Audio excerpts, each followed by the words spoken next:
دنیا بھر کی طرح وفاقی دارالحکومت اسلام آباد میں بھی صحافیوں کے خلاف جرائم کے خاتمے کا عالمی دن منایا گیا۔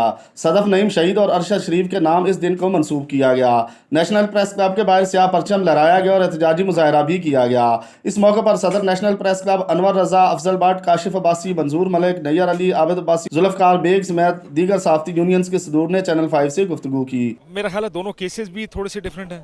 ارشد کا کیس ذرا ڈیفرنٹ ہے، وہ تو کلیئر کٹ کیس ہے کہ پاکستان چھوڑ کے کچھ تھریٹس کی وجہ سے گیا تھا۔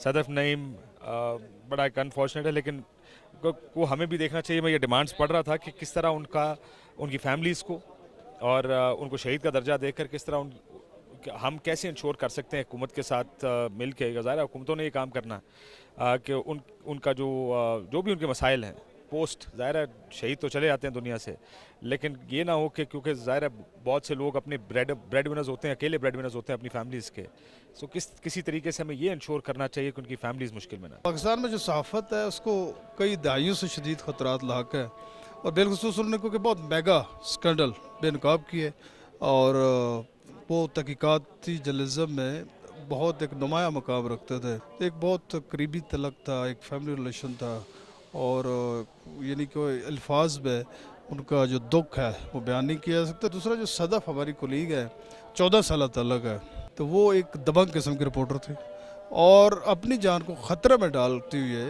انہوں نے جو جارحانہ رپورٹنگ کی، پارلیمانی ہو، یہ سیاسی اجتماعات ہو، اور اپنے فرائض کی انجام دہی کے دوران انہوں نے جام شہادت نوش کیا، تو اللہ تعالیٰ جوار رحمت میں جگہ دے، ان کے لواحقین کو صبر دے۔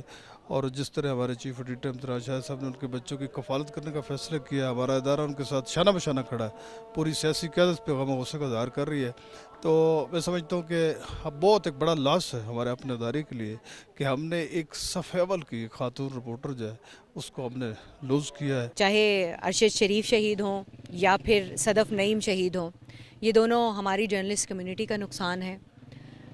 جس طرح سے بے رحمی کے ساتھ ارشد شریف کو قتل کیا گیا، اس کی جتنی بھی مذمت کی جائے کم ہے، اور صدف نعیم ہمارا اثاثہ تھیں، محنتی اور لگن کے ساتھ کام کرنے والی رپورٹر تھیں، ہماری صحافی ساتھی تھیں، اور یہ دونوں جو ہیں ان کا خلا اور ان کا نقصان کبھی پر نہیں ہو سکتا۔ یہ تو یونائٹڈ نیشن کی اپیل پر پوری دنیا میں دن منایا جا رہا ہے، اور اتفاق سے اس ہفتے میں 2 ہمارے المناک واقعات ہوئے۔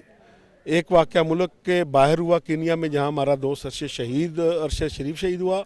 ایک ابھی لانگ مارچ کے دوران ہوا، جہاں صدف ہماری ساتھی، محنتی ساتھی تھی، وہ اس کنٹینر کے نیچے آ کر شہید ہوئی۔ تو یہ دونوں واقعات ہمارے لیے اس طرح کے ہیں کہ ہم انہیں دیکھنا چاہتے ہیں، کہ ان کے تہہ تک پہنچنا چاہتے ہیں۔ میں دکھ کے ساتھ یہ بات کرتا ہوں کہ ارشد شریف اور صدف نعیم کی ڈیڈ باڈی پر بھی سیاست کی جا رہی ہے۔ انفارچونیٹلی اس طرح کے مقاصد کو اب ختم ہونا چاہیے، اور ہم ارشد شریف شہید اور صدف نعیم کے جو شہادت ہے اس کے جو محرکات ہیں ہم قوم کے سامنے لانے کا مطالبہ کرتے ہیں، کیونکہ صحافیوں پر جتنی مشکلات ہیں ان کی مشکلات کو کم کرنے کے لیے اب ہمیں عملی اقدامات کرنے ہیں۔ بہت افسوسناک واقعات ہیں، اور خاص کر میں صدف نعیم کے حوالے سے کہوں گا، میری کولیگ رہی 2012-13-14 میں، اور بہت اچھی خاتون تھی، بڑی کام کے ساتھ ان کی بڑی ڈیڈیکیشن تھی، بڑے پرعزم طریقے سے وہ کام کرتی تھی، اور وہی عزم ان کو لے ڈوبا ایک لحاظ سے کہ چونکہ جب بندہ اس ڈیڈیکیشن کے ساتھ کام کرتا ہے تو ڈیفینیٹلی وہ اسی پیشن کے ساتھ اس لانگ مارچ کا بھی حصہ بنی اور کوریج کرتی رہیں۔ افسوسناک واقعہ، مجھے بہت دکھ اور تکلیف ہے اس معاملے میں، اور پوری جرنلسٹ کمیونٹی غمزدہ ہے۔ ارشد شریف صاحب کا واقعہ ایسا ہے کہ جس نے عالمی سطح پر تمام اداروں کو، جرنلسٹوں کو، پاکستان کی جرنلسٹ کمیونٹی کو جوڑ کر رکھ دیا ہے۔ صحافیوں کا مزید کہنا تھا صحافی اس وقت ٹارگٹ پہ ہیں۔ اسلام آباد کے تمام صحافیوں نے ارشد شریف اور صدف نعیم صاحبہ کی واقعے کی تحقیقات کا باقاعدہ طور پر اعلان کر دیا، اور حکومت سے مطالبہ کیا ہے کہ ان واقعات کی تحقیقات کی جائے، اور اس کے ساتھ ساتھ جو ہے اس وقت تمام کے تمام جرنلسٹ جو ہیں وہ ٹارگٹ پہ ہیں۔ حکومت ایسے جو واقعات کی روک تھام کے لیے مکمل اقدامات کرے تاکہ اس طرح کے نیکسٹ ٹائم کوئی واقعات نہ ہوں۔ کیمرہ مین شمائل شاہد کے ساتھ ضمیر حسین ضمیر، چینل 5، اسلام آباد۔